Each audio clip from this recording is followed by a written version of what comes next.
Muchísimas gracias a María Claudia Rey, quien está hablando con nosotros en el día de hoy, quien además trabaja y funge como presidenta de Sirium para el Clúster Norte de América Latina.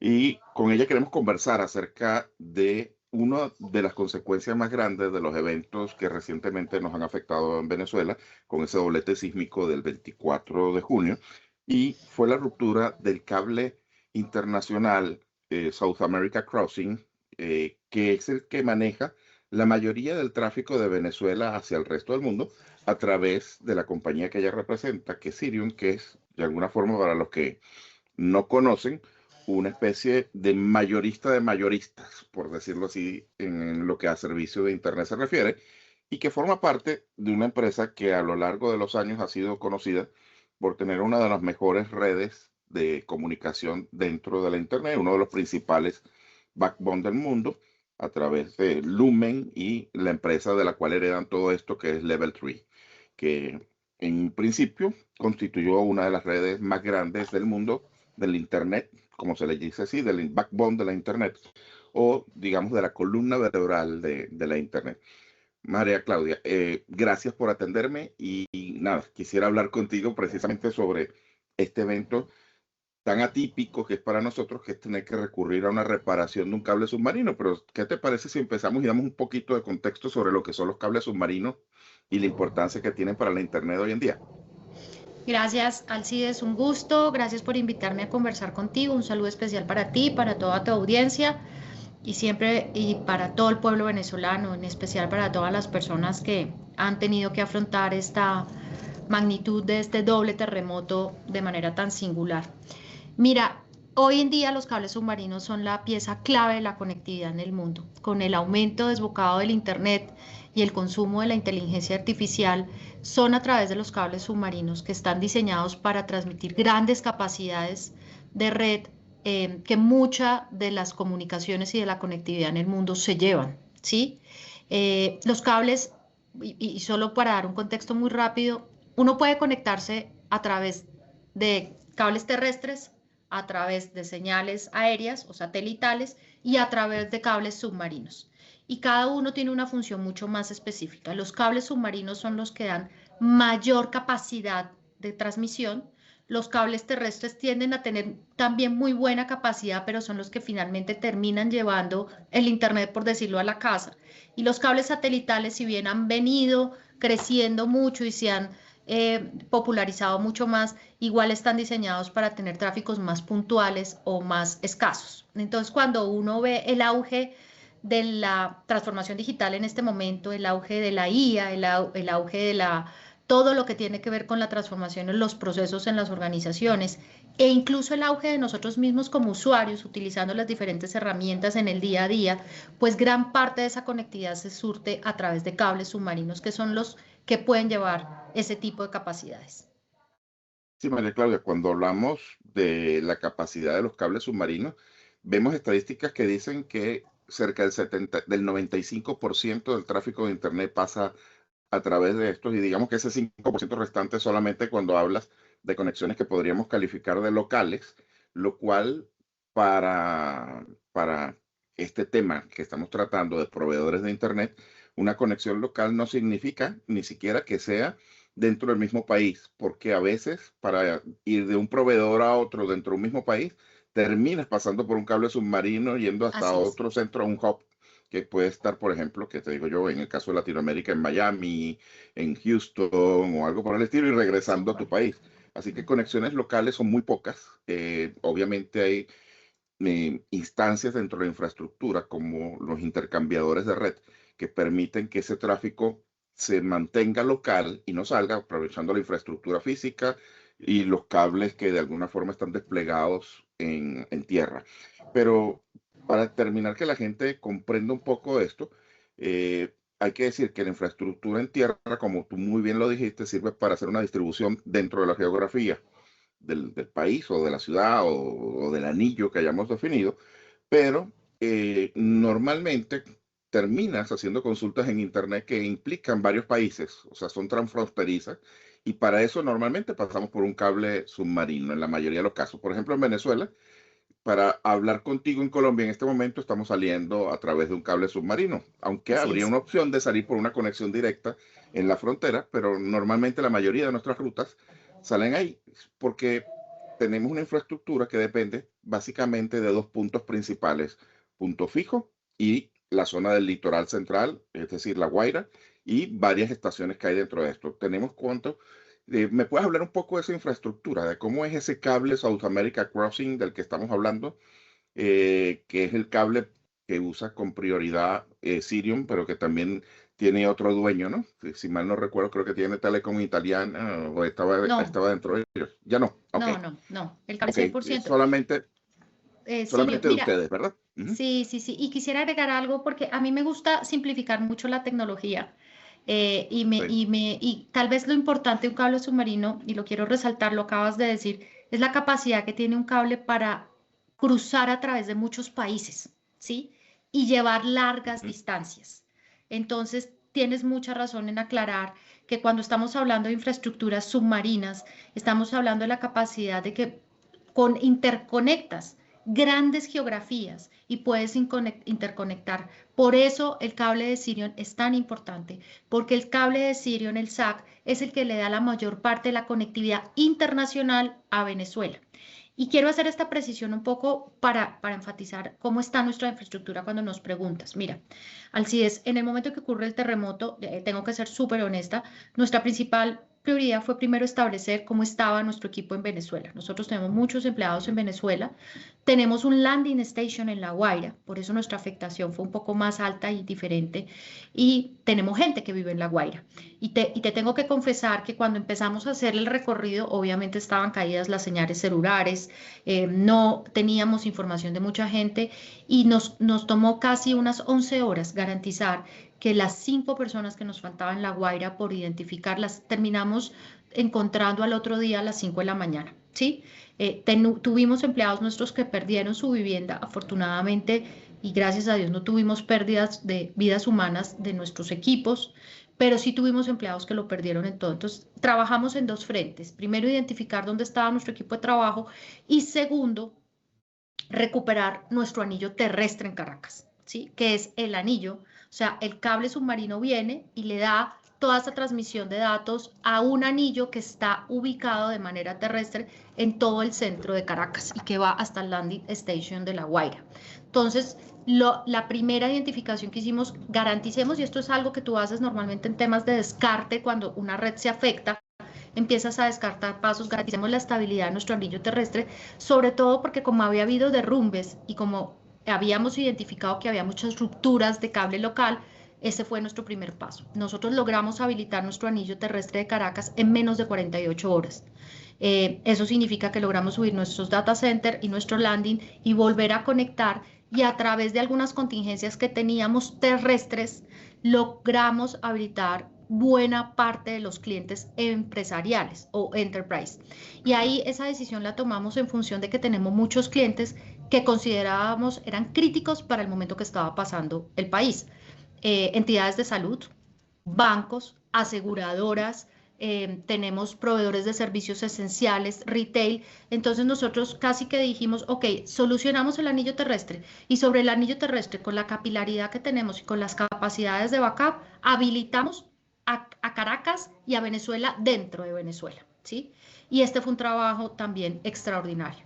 En paralelo, alguien me lo preguntó, ¿ustedes se dieron cuenta ahí mismo de que el anillo del cable submarino, perdón, que el cable submarino estaba afectado? No nos dimos cuenta inmediatamente porque el cable quedó transmitiendo en primera instancia.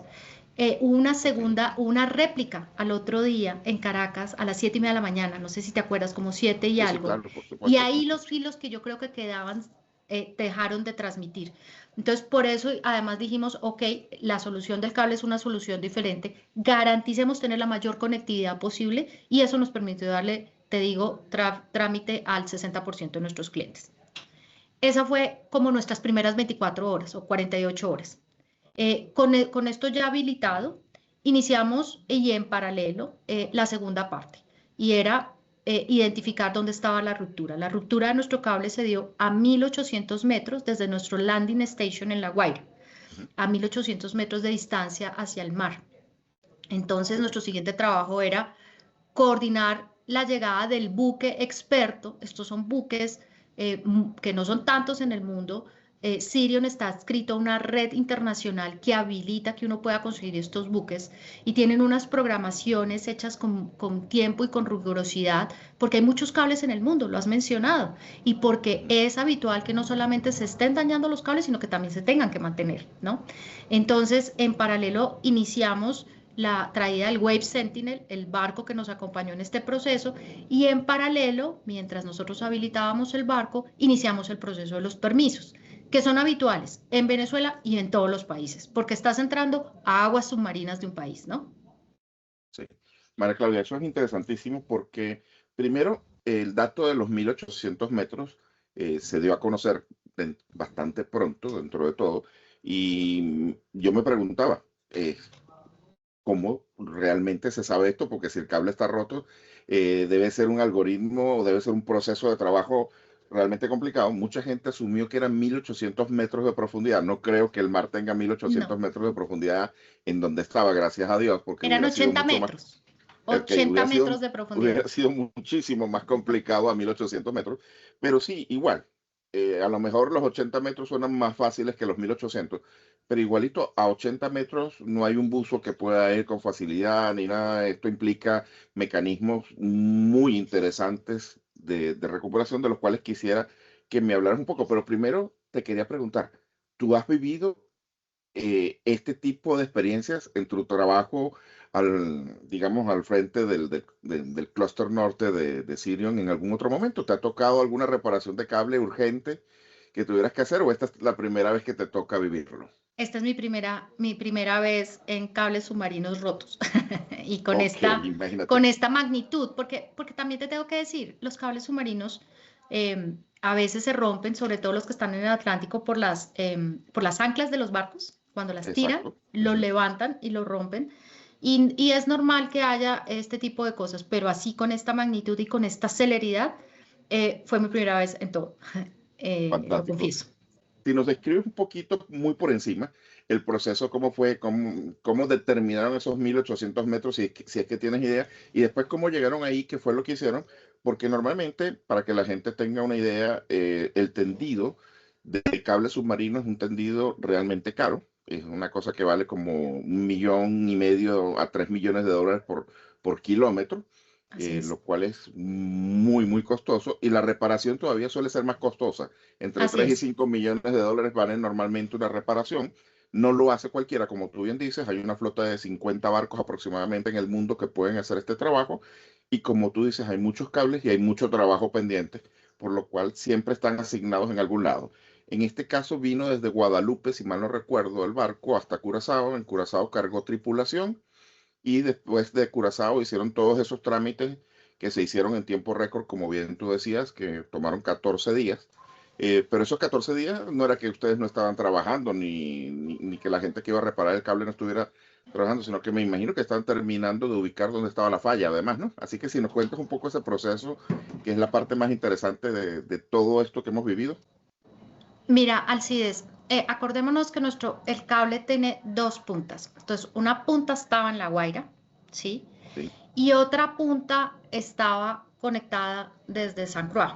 Eso va a San Croix, Panamá, y cae finalmente y se conecta a La Guaira. ok, Entonces los cables normalmente van emitiendo unos sonidos, ¿sí? En los cuales tú puedes ver el alcance y nosotros tenemos unos estándares para ir viendo y unas telemetrías para ir viendo dónde se desconecta el cable. Entonces nuestra primera, la punta que se desconectó, o sea, soy honesta, nosotros de los 1800 lo supimos no viniendo desde La Guaira, sino viniendo desde el otro extremo del cable, ok. ¿sí? Ujú. Por analogía, restamos las distancias y nos daba 1800 hacia la Guaira.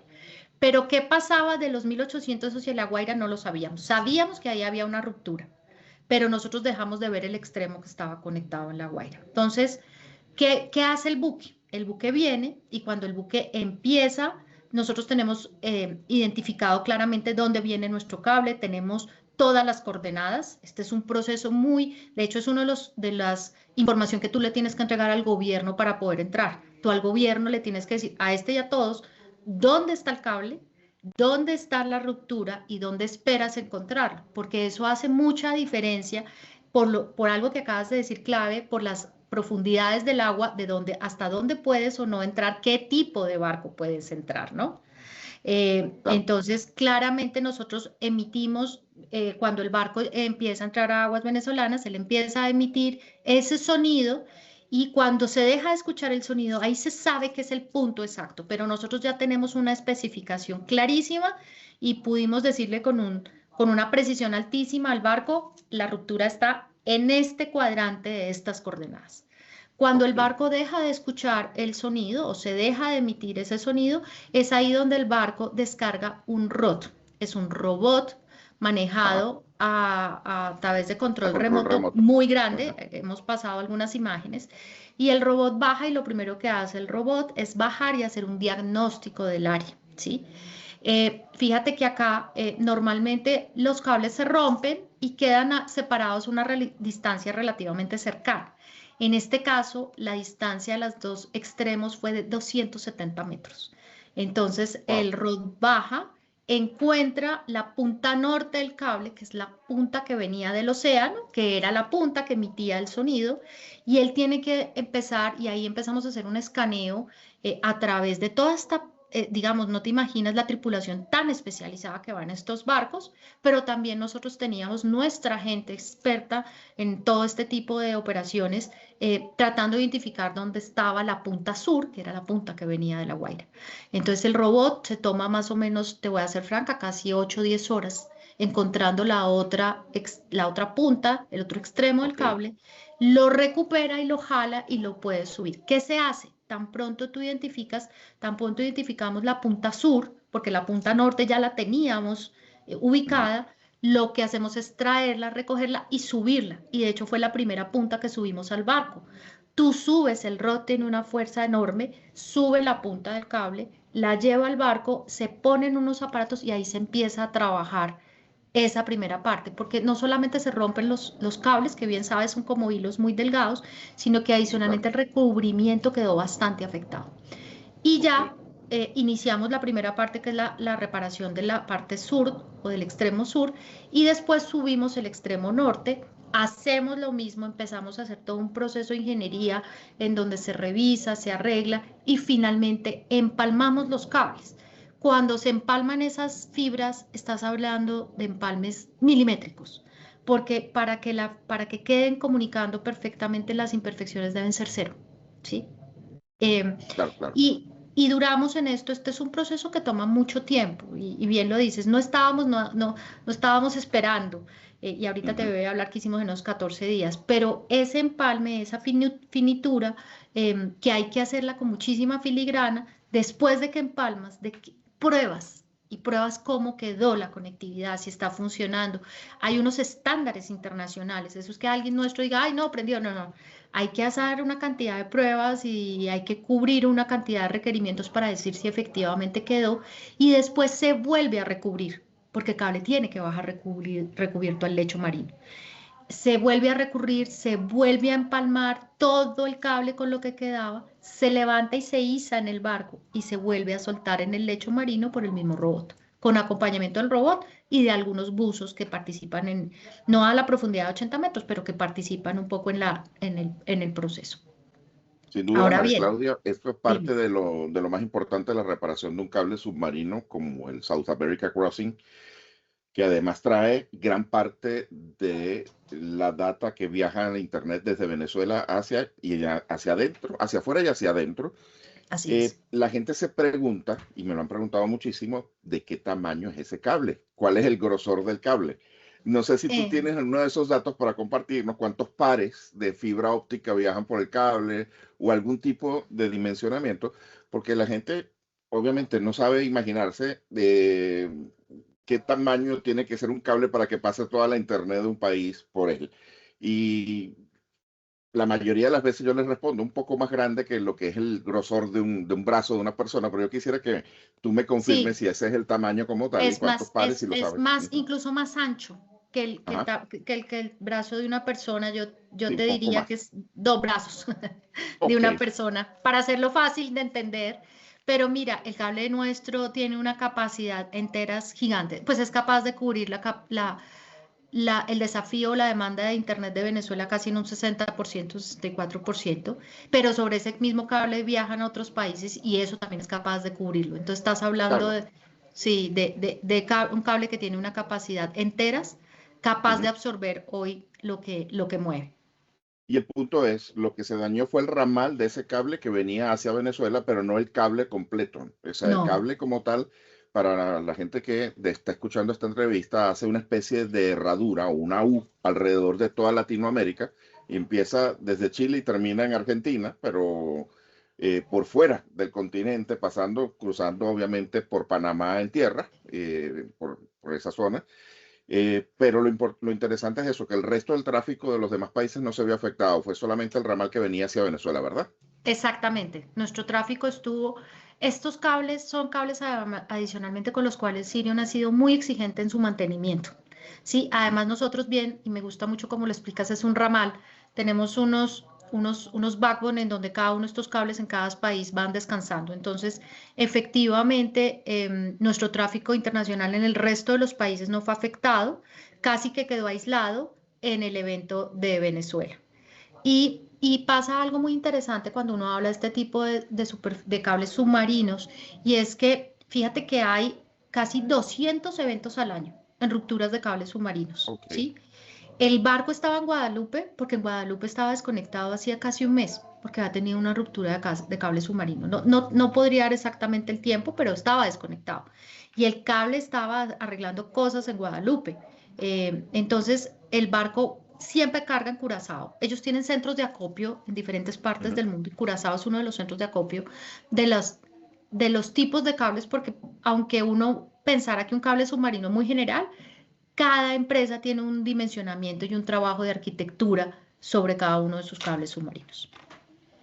Sin duda, además los cables submarinos son algo viejo, aunque la gente piense que es muy moderno, ya que los primeros que eran de cobre empezaron hace más de 150 años. Obviamente Imagínate. no tienen mucho que ver con estos de hoy en día que tienen fibra óptica y tienen una gran capacidad, como tú dices, para llevar casi el 60% del tráfico de Internet de un país como Venezuela.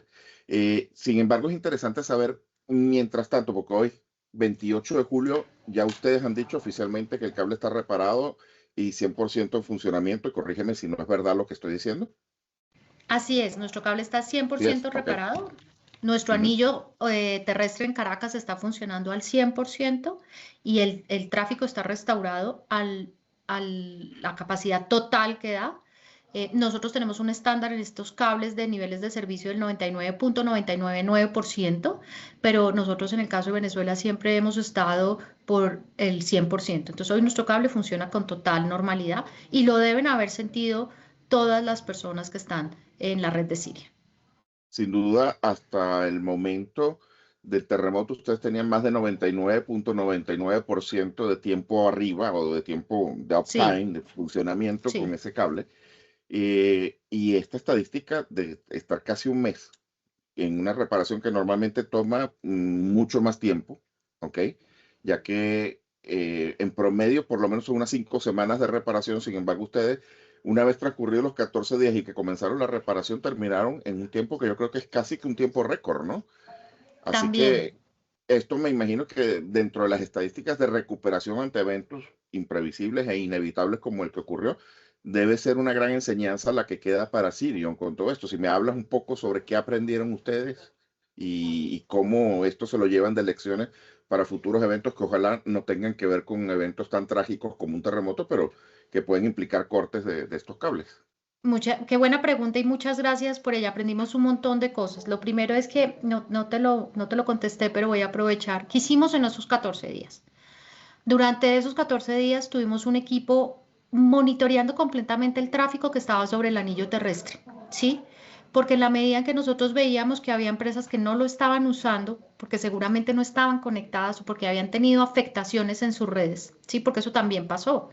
No Claro. solamente estábamos afectados nosotros, la infraestructura tecnológica de muchas empresas en Caracas se afectó y muchas grandes compañías, compañías muy grandes tenían gran capacidad de ellos mismos afectada. Hubo compañías que tuvieron derrumbes y perdieron sus data centers propios o locales, o sus equipos locales, o las fibras últimas millas que les llevaban. Entonces, tuvimos un equipo dedicado 100% a monitorear el tráfico del anillo terrestre. Y eso con el objetivo de ver que si alguna compañía no lo estaba usando, la llamábamos, la acercábamos, la ayudábamos a subir e incluso, te lo confieso, para ver si podíamos dar más, para ver cómo podíamos repartir el backup que teníamos, que pues obviamente no era exactamente igual a la capacidad que tenía nuestro anillo. Por otro lado, en los equipos de Sirion fuera de Venezuela, tenemos un equipo de operaciones impresionante, milimétricamente detalló todo el cronograma de recuperación. ¿Qué vamos a hacer? ¿A quién hay que llamar? ¿Cómo tenemos? ¿Cuáles son las coordenadas? ¿Dónde están los cables? ¿Cuáles son los repuestos? Cuando lleguemos, ¿qué vamos a hacer? Nosotros tuvimos gente venezolana que estuvo apoyando desde La Guaira todo este proceso, casi que de manera heroica, pero también tuvimos gente que viajó desde nuestros diferentes países a acompañar el barco en el proceso de recuperación. Entonces, cuando el barco llegó, nosotros ya teníamos todo el cronograma hecho, ¿sí? Y eso es un aprendizaje importante.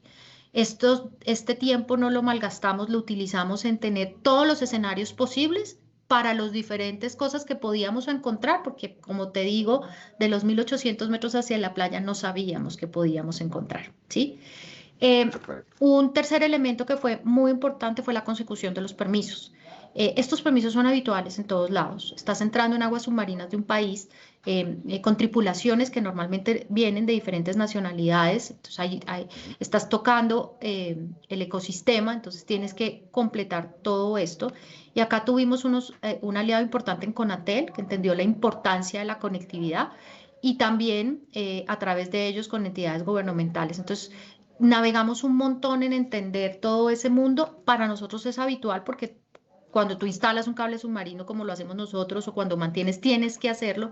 Pero en este caso también identificamos hacer este proceso como muy en paralelo y nos ayudó mucho a tener los mapas de cada una de los decisores de cada una de estas entidades. Este es un aprendizaje también. Tercero, que para nosotros era fundamental, era mantener informado con la verdad a todas las personas que nos preguntaban acerca del cable. Emitimos comunicados regulares en donde contábamos lo que de verdad estaba pasando. Dijimos, pues no vamos, es evidente que esto fue un terremoto, un doble terremoto con una capacidad destructiva enorme, pues nosotros acá tenemos que siempre ser transparentes y hace parte un poco del ADN de Sirion.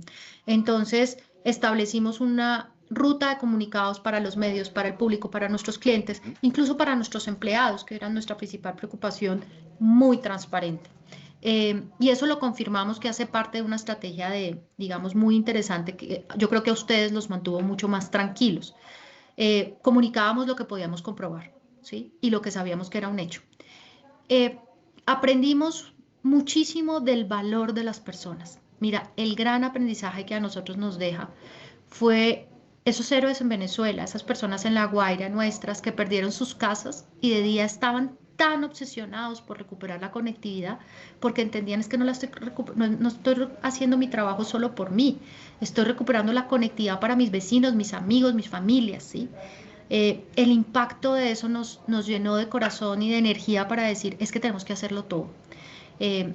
Aprendimos de gratitud, mucho, porque uno en estos ecosistemas no trabaja solo, uno trabaja en el día a día con aliados, con competidores, clientes nuestros, nosotros clientes maravillosos nos prestaron cosas nos prestaron gente para arreglar el anillo terrestre, cuadrillas de personal, porque nosotros en algún momento pues no tuvimos y un aliado nuestro, un cliente nuestro maravilloso nos prestó personas, nos prestó antenas, o sea, realmente en estos momentos sale lo mejor del ser humano y aprendimos enormemente de eso. Sin duda alguna, el ecosistema de clientes de Sirion es importante. Sirion se ha hecho muy conocido en estos días para el público en general porque normalmente no lo conocen ya que son proveedores de los mayoristas, o sea, son mayoristas de los proveedores de Internet aquí. No solamente eso hacen ustedes, pero eso es una de las tantas cosas que hacen, aparte de todos los servicios de data hosting que hacen ustedes, de data center, perdón, etcétera. Pero la interacción con los clientes ha sido realmente yo creo que una de las cosas que ha pasado un poco por debajo y que es interesante. De hecho, mientras tú y yo hablamos acá, tengo una cuadrilla de uno de los clientes de ustedes aquí en Venezuela, que es Inter, que están reparando mi conexión de fibra óptica que sufre una ruptura que no tiene nada que ver con el terremoto ni nada, pero ellos ponían el ejemplo de que, por ejemplo, dos de sus data centers en La Guaira habían sido afectados, uno apenas levemente, pero el otro sí había colapsado. Y cuando conversaba con Marco Batista, con el presidente de Inter, como tal, y le hablaba de que había recibido muy buenas referencias de ellos por su accionar en La Guaira, él me decía que, o me destacaba, que el esfuerzo era de todos los que estaban, de todo el ecosistema en general, y que él no quería atribuirse nada. Sabemos que, por ejemplo, Movilnet, Movistar y Digitel, que son las tres grandes telco de acá, establecieron radiobases y hicieron alianzas con Starlink para poder utilizar servicios de texto y mensajes a través de satélite, etcétera. Y hemos visto todo un ecosistema que ha estado trabajando conjuntamente para reconstruir esa conectividad. Entonces, quería preguntarte algo que sí no hemos hablado en ningún momento. No sé si tú tienes la información. Obviamente tienes la de Sirium, pero no sé si del resto. Pero es cómo quedó la infraestructura de los datapuertos directamente y de la conexión de los datapuertos hasta Caracas, porque no hemos oído que haya habido ninguna afectación seria en cuanto a la conectividad hacia Caracas, es decir, las vías de datos que suben desde La Guaira hacia Caracas o desde el litoral hacia Caracas. Pero quisiera saberlo de parte de ustedes si el data center, perdón, si el datapuerto de ustedes sufrió daños o no sufrió y cómo fue esa parte de la infraestructura física. No, nuestra infraestructura física, hicimos una revisión incluso muy rápido en ese momento, como a los 3 días. Nuestro data center en Caracas es un nosotros somos un tier 1. Para ser un tier 1 Sí, tienes que sí. tener unas condiciones constructivas muy robustas. La verdad, nuestra infraestructura no se afectó ni en Caracas, en nuestro data center, ni en nuestro landing station en La Guaira. Tenemos, digamos, un poco por precaución más bien, incluso hicimos un análisis nuevamente de todo el terreno y nos salió muy bien estructurado. Hay cosas de pintura que creo que vas a tocar en todos lados, que se cayeron algunas pinturitas, pero en términos generales estamos en nuestra infraestructura física al 100% y muy orgullosos de ello, porque el landing station nuestro está en La Guaira, ¿no? Y si tú Sí, sí. vas y se ve, y ahí está de pie y gracias a Dios en muy buen estado, gracias a la experiencia con la que lo construimos y yo creo que muy afortunado para todo Venezuela. Fantástico. Hago una aclaración, María Claudia, antes de terminar. Ustedes son Tier 1 en cuanto a conectividad, pero son Tier 3 en cuanto a data center. Así es, Eh, en cuanto a diseño, porque en Venezuela no tenemos dos operadores de electricidad, eso es algo distinto, pero, o sea, son los más altos niveles dentro de lo posible en cuanto a comunicaciones se refiere y son uno de los niveles más altos en cuanto a diseño de data center. Muchísimas así es. gracias a María Claudia Rey, quien es la presidenta del Clúster Norte de Sirium Technologies, por aclararnos cómo ha sido, cómo se ha vivido todo este proceso que para nosotros en Venezuela ha sido fundamental, ha sido muy importante de conocer y que gracias a Dios al día de hoy, 28 de julio a las 10:47, cuando estamos terminando esta entrevista, nos permite decir que el Internet en Venezuela está en pleno proceso de recuperación y que está recuperado casi en un 100%. De hecho, con algunas pequeñas excepciones que, bueno, que cada quien tiene que ir ajustando entre los clientes de Sirium, pero básicamente por el lado de Sirium está todo ya levantado en lo que ha sido una operación de mucha tecnología y que además ha terminado de forma muy satisfactoria. Muchísimas gracias, María Claudia, y te pido que extiendas mis palabras de felicitaciones y de agradecimiento a todo el personal de Sirium. Muchísimas gracias, Alcides, por este espacio. Se los voy a transmitir. Ojalá, seguramente nos van a escuchar. Gracias al pueblo venezolano, gracias a los medios, gracias a ti que te vimos muy activo comunicando y solo reiterar nuestro compromiso con el pueblo venezolano, con las comunicaciones del país y con el desarrollo de América Latina. Gracias entonces y hasta una próxima vez. Chao, Alcides. Cuídate Chao, mucho. Muchas chao. gracias. Hasta luego.